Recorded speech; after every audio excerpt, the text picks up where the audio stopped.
I bought my own home at 29. Then my mom demanded I move into the guest room for my brother and his new wife. My stepfather's reaction shocked everyone. I, a 29-year-old male, bought my house 2 years ago after working myself into the ground to save every penny. It's a modest 3-bedroom colonial in a quiet neighborhood, but it's mine.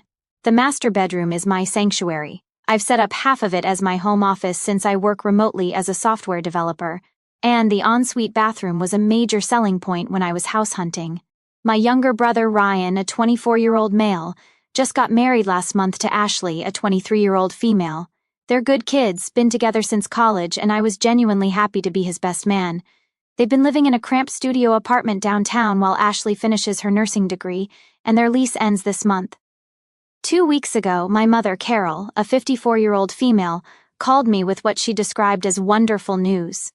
She informed me, not asked, informed, that Ryan and Ashley would be moving in with me temporarily while they saved for their own place. When I expressed surprise, she steamrolled right over my concerns. "I've already thought everything through," she said. "They'll take the master bedroom since married couples need their privacy and proper space. You'll move into the guest room. It's perfectly adequate for a single man. The 3rd bedroom will be their storage and future nursery when the time comes." I literally laughed, thinking she was joking. She wasn't. "Nathan, this is what families do. Your brother needs help and you have the space. Don't be selfish." I tried explaining that the master bedroom wasn't just where I slept, it was also my office, my workspace where I spend 8 to 10 hours a day. The setup I have with my dual monitors, standing desk, and equipment couldn't possibly fit in the guest room along with a bed. "You can work from the kitchen table like everyone else who works from home," she dismissed. "Ryan and Ashley need that space more than you need a fancy office setup." The conversation deteriorated from there. I pointed out that I pay the mortgage, insurance, property taxes, everything. This wasn't about being selfish, it was about basic respect for my space and my life. Her response was to invoke my dead father. "Your father would be ashamed of how you're acting. He always put family first. When he was alive, he would never have let your brother struggle while you lived in luxury." That hit like a punch to the gut. Dad died when I was 15 and Ryan was only 9. Mom's occasionally weaponized his memory over the years, but this felt particularly cruel. Dad was the one who taught me about working hard, saving money, and taking pride in ownership. He would have understood exactly why this situation bothered me. Ryan called me that evening, and I could hear Ashley in the background. "Look, Nathan," he said, sounding uncomfortable. "I told Mom we'd be fine in the guest room. Hell, we'd be grateful for the guest room, but she's insisting it wouldn't be appropriate for a married couple." "What do you think?" I asked him directly. There was a pause. "Honestly, I think this is weird as hell. Ashley's mortified. We were actually looking at another apartment, but Mom said we'd be stupid to pay rent when you have space. She made it sound like you'd already agreed to everything." This is where it gets more complicated. 2 years ago, my mother remarried James, a 56-year-old male. He's a decent guy, owns a construction company, quiet, respectful. He's never tried to play dad or insert himself into family dynamics. When Mom was presenting this whole arrangement, he was away on a business trip to Seattle. Yesterday, Mom called to inform me that she, James, Ryan, and Ashley would be coming over this weekend to help me relocate to the guest room. Her exact words were, "James agrees this is the best solution for everyone. We'll make it as painless as possible. But here's what's interesting. About an hour after that call, I received a text from James. "Nathan, we need to talk man to man. Something's not right here, and I'd like to understand the full situation before this weekend. Can you meet me for coffee tomorrow morning?" I agreed to meet him, but I'm not sure what to expect. James has always been cordial but distant, which I appreciated. I didn't need or want a replacement father, but this text suggests he might be seeing things differently than my mother presented them. The frustration goes deeper than just the bedroom issue. It's about a pattern I'm only now fully recognizing. When Ryan graduated high school, Mom threw him a huge party. When I graduated college, first in our family, she forgot to come because Ryan had a baseball game. When I got promoted to senior developer, her response was to ask if my company was hiring because Ryan needed a better job. When I bought this house, her first comment was about how Ryan would love a place like this someday. I don't resent my brother, none of this is his fault. If anything, I think Mom's constant protection has held him back. He's capable and smart, but she's always swooping in to solve his problems before he can figure them out himself. The bedroom thing feels like the ultimate expression of this dynamic. Even in my own house, my accomplishment, my space, Ryan's needs automatically supersede mine. Being married apparently makes him more deserving of comfort than me being the actual homeowner. My friends think I'm being a doormat for even considering letting them move in at all. My cousin, Mom's niece, says I'm being dramatic and that it's just a room and I should stop being so materialistic. My grandmother, Dad's mom, called me yesterday after Mom told her about the situation, and her take was different. Your mother's heart is in the right place, but she's wrong. Stand your ground, Nathan. Your dad would... Part of me wonders if I should just give in to keep the peace. It would probably only be for a few months. And is my pride really worth causing a family rift? But another part of me, the part that sounds like my father's voice, says that this is about more than a bedroom. It's about establishing whether I'm an equal adult in this family or forever the older brother who's expected to sacrifice for the golden child. James and I are meeting tomorrow morning. I'm not sure what he wants to talk about, but I'm hoping maybe he can help mediate this situation. Or maybe he's going to try to strong-arm me into compliance. I honestly don't know him well enough to predict which way this will go. Am I wrong for not wanting to give up my master bedroom in my own house? Should family obligation override personal boundaries? And what do I do if James sides with my mother? I met James at a small cafe downtown at 8 a.m. He was already there when I arrived, sitting in a corner booth with 2 coffees ordered. He stood when he saw me, something my dad used to do, a gesture of respect, and shook my hand firmly. Nathan, thanks for meeting me, he started. Before we discuss anything else, I need you to know that I had no idea about any of this until yesterday afternoon when I got back from Seattle. Your mother told me we were helping you move some furniture this weekend, but when I asked for details, the story didn't add up. He pulled out his phone and showed me texts from my mother. They painted a completely different picture, that I had offered to help Ryan and Ashley, that I felt guilty about having a big house while they struggled, that I had volunteered the master bedroom because I wanted to do right by family. Now, James said, leaning back, I've only known you for 2 years, but you've never struck me as the martyring type. You're generous, yes, but not foolish. So, I'm asking you directly, what actually happened?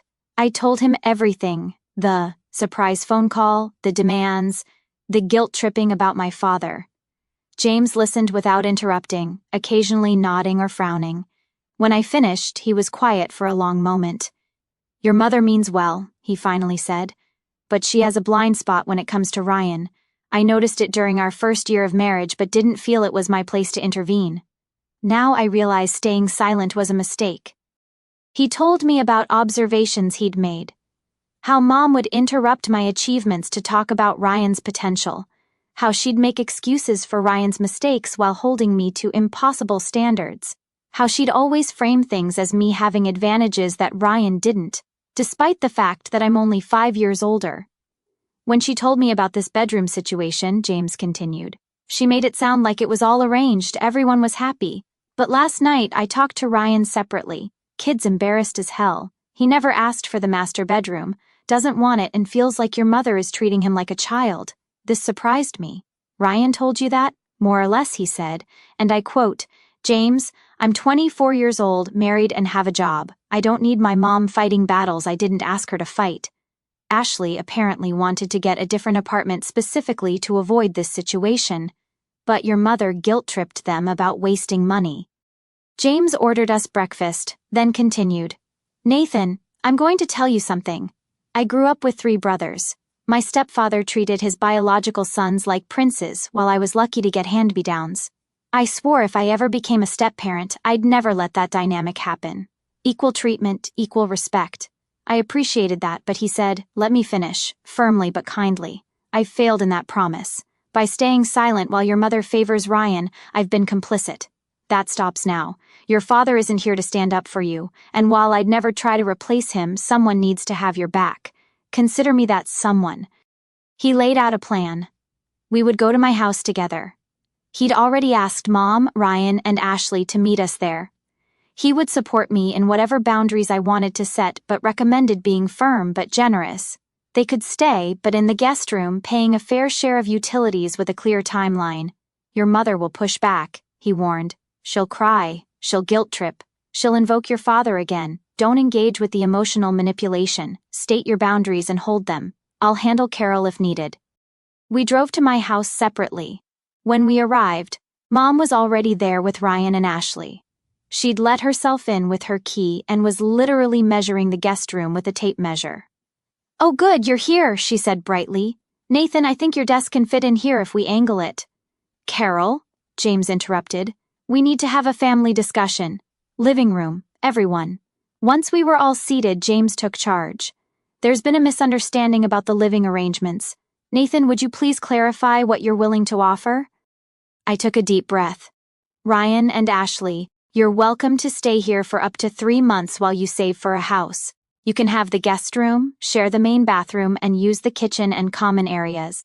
I'll need $400 a month to cover the increase in utilities and incidentals. The master bedroom and my office setup stay as they are." Mom immediately started to protest. "That's ridiculous. You're going to charge your brother rent and stuff them in that tiny room? It's not rent, Mom. It's utilities, and the guest room is larger than their current apartment.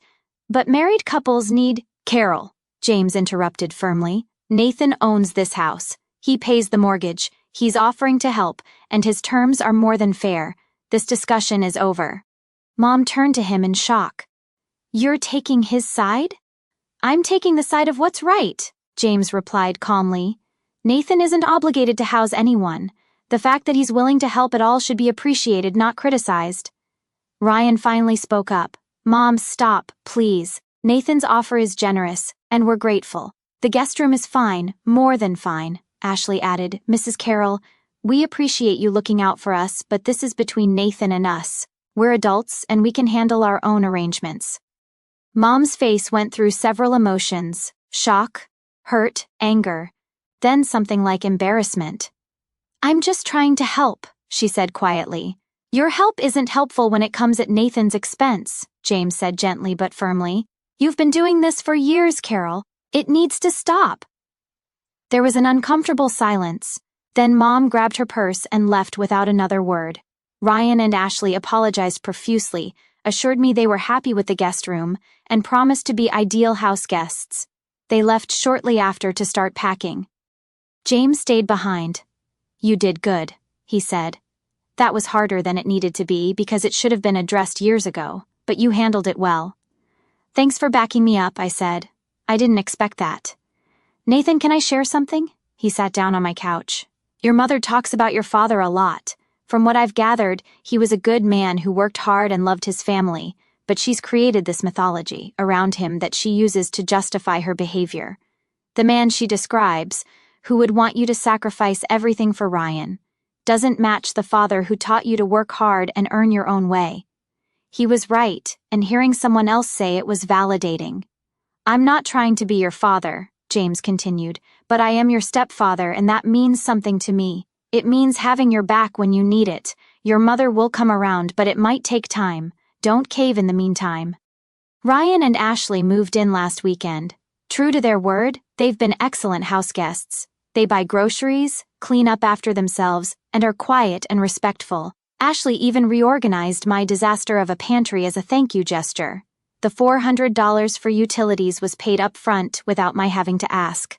Mom didn't help them move and has been giving me the cold shoulder since the confrontation. She's not actively hostile, just absent. She didn't call for our usual Sunday check-in. She didn't text me the recipe I asked for. It hurts, but I'm holding firm. James, on the other hand, has been increasingly present. He invited me to lunch twice this week, just the two of us. The first time, we talked about work and sports, carefully avoiding the elephant in the room. The second time, he brought it up himself. "Your mother is struggling," he said simply. "She's realizing that her way of showing love to Ryan has actually been harmful to both of you. To him because it stunted his independence, and to you because it made you feel less valued." Has she said that? Not in so many words. But she's been reading articles about favoritism in families. I saw her browser history. She's not subtle, she's also been looking at photo albums from when you boys were young. I think she's seeing patterns she didn't want to see before." He then told me something that explained a lot. "Did you know that after your father died, your mother went to therapy for about 6 months? The therapist told her that Ryan might struggle more with the loss because he was so young and that she should pay special attention to his emotional needs. I think she took that advice and ran too far with it, turning pay attention into prioritize above everything else." This was news to me. Mom had never mentioned therapy. "She also told me," James continued, "that you stepped up so much after your father died, took on responsibilities, helped with Ryan, never complained. She said she leaned on you heavily, maybe too heavily, for a 15-year-old. I think part of her favoritism toward Ryan stems from guilt about parentifying you." That hit unexpectedly hard. I remembered those years, making Ryan school lunches, helping with homework, attending his Little League games when Mom had to work late. I thought I was being a good brother. I never realized Mom might have seen it as a burden I shouldn't have carried. "That doesn't excuse her behavior," James added quickly, "but it might help you understand it. Yesterday, something interesting happened. Ryan asked if we could talk privately. We sat on my back deck with beers and he was uncharacteristically serious.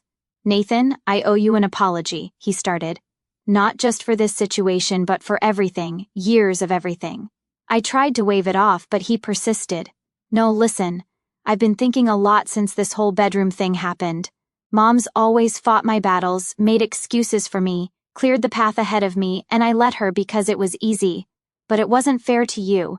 He told me about instances I'd forgotten, or maybe blocked out, times when Mom had taken money from my college fund to pay for his car repairs, times when family celebrations for my achievements were overshadowed by minor accomplishments of his, times when he knew Mom was being unfair but said nothing because he benefited. 'I'm not a kid anymore,' he said. 'I'm married, I have a job, I'm about to buy a house. It's time I stood on my own feet and stopped letting Mom treat me like a baby, and you like the help. You're not responsible for how Mom acts,' I told him. 'No, but I'm responsible for how I respond to it,' he said. 'And I've responded by taking advantage, even if I didn't mean to. That stops now.' He then told me something that surprised me. James has been talking to me too, about being a man, about independence, about fair family dynamics. He said something that stuck. 'Your brother's success doesn't diminish yours, and your needs don't matter more than his.' He's right, we're not in competition, and Mom needs to stop acting like we are." The transformation has been remarkable.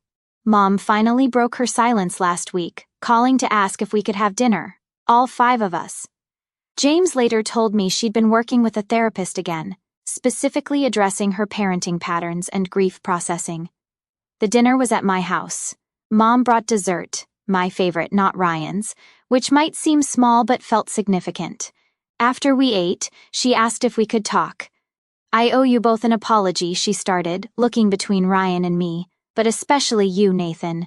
I've been unfair to you for years, and I disguised it as love for your brother." She talked about Dad's death, about her fears that Ryan would grow up damaged without a father, about how I seemed so strong and capable that she forgot I was grieving too. "You became my partner in raising Ryan," she said to me, tears in her eyes. "That wasn't fair. You were a child who lost his father, not a replacement parent. And then I spent years compensating Ryan for a loss that you experienced too, as if your pain mattered less because you were older." Ryan spoke up. "Mom, you need to stop protecting me. It's actually made my life harder. I never learned to solve my own problems because you always jumped in. Nathan had to figure everything out himself, and look where he is, successful, independent, a homeowner. I'm just now learning skills he mastered years ago because he had to." Mom nodded, wiping her eyes. "The bedroom thing. God, I'm mortified. Demanding you give up your room in your own house. What was I thinking?" "You were thinking what you've always thought," I said gently, "that Ryan's needs come first. It's been the pattern so long you didn't even question it." James added, "Carol, you're a wonderful mother who loves her sons, but love isn't just about giving one everything while expecting the other to sacrifice. It's about respecting both sons as individuals with equal value." Mom turned to me. "Can you forgive me? Not just for the bedroom incident, but for all of it." I'm working on it, I said honestly. It helps that you see it now. But Mom, this can't just be words. Things need to actually change. She agreed and has been true to her word.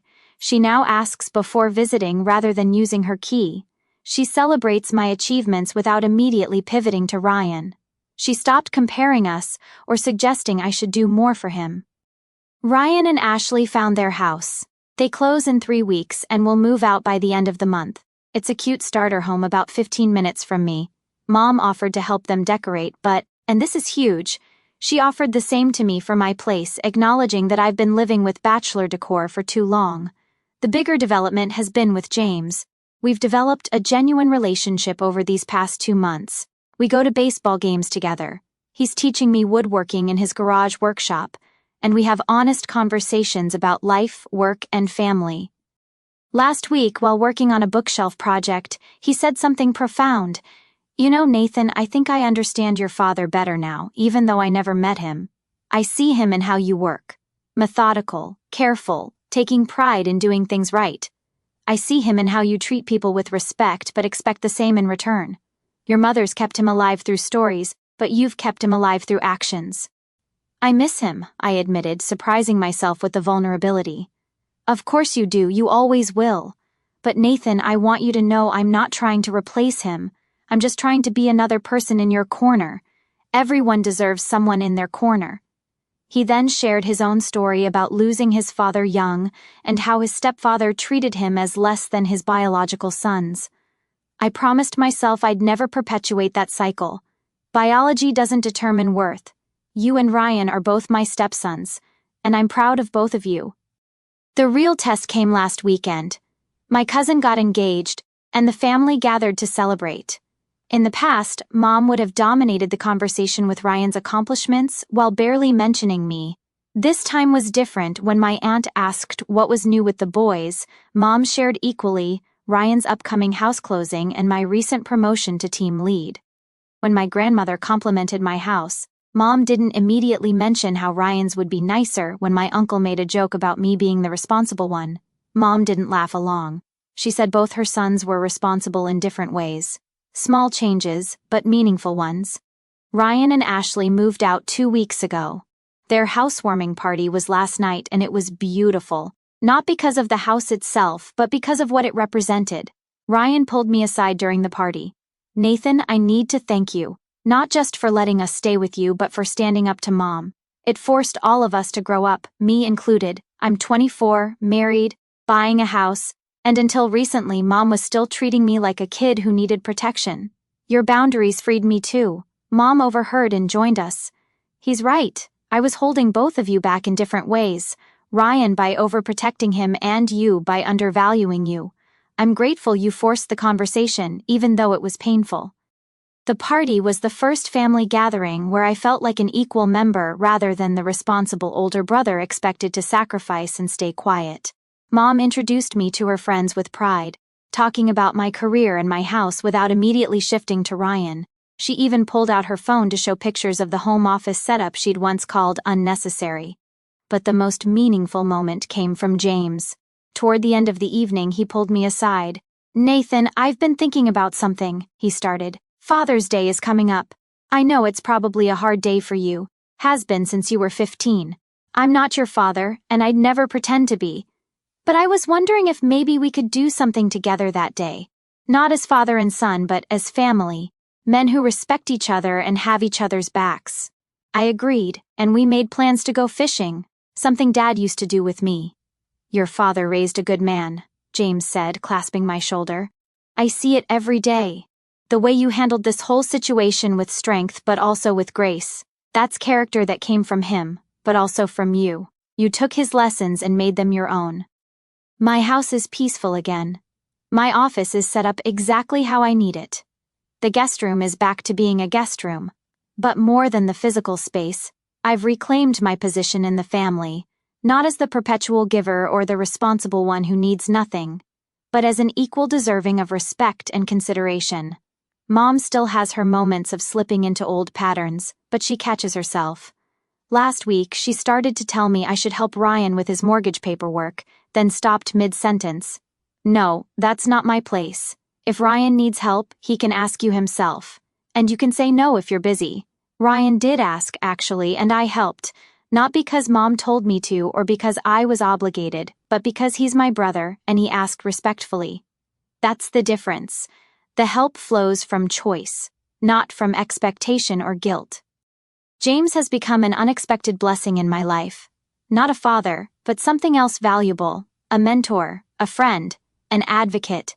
He's shown me that family can expand and evolve, that step relationships don't have to be awkward or distant.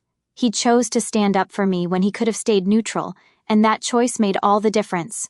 Last night, after the party, I was cleaning up my kitchen when I found a note James had left on my counter. Nathan, your dad would be proud of the man you've become. I know I am. Jay, I kept that note. It sits in my office now, next to a photo of Dad and me from when I was 14, just a year before he died. 2 different men, 2 different relationships, but both part of my story. The master bedroom crisis, as dramatic as it seemed at the time, was actually a gift. It forced our family to confront years of unhealthy dynamics. It revealed that Mom's grief had morphed into favoritism, that Ryan was ready to be independent but hadn't been allowed to be, and that I deserved equal consideration in my own family. Most importantly, it showed me that standing up for yourself isn't selfish, it's necessary. That boundaries aren't walls, but guidelines for healthy relationships. That sometimes the most loving thing you can do for your family is refuse to enable dysfunctional patterns. My house is mine. My space is respected. My achievements are celebrated. My needs matter. These shouldn't be revolutionary concepts, but for me, they were. And it took a stepfather's courage to help me see that I deserved nothing less. Family helps family. Mom was right about that. But real help doesn't mean one person always sacrificing for another. It means mutual respect, appreciation, and support that flows in all directions. That's the family we're building now. And despite the rocky path to get here, I'm grateful for where we've ended up. The master bedroom remains mine. But I gained something much more valuable. A family that sees me, respects me, and values me as an equal. And a stepfather who, when it mattered most, stood up and said, "This is wrong and I won't let it continue." Sometimes the best families are the ones that grow through conflict, learn from mistakes, and choose to do better. We're not perfect, but we're trying, and that's enough.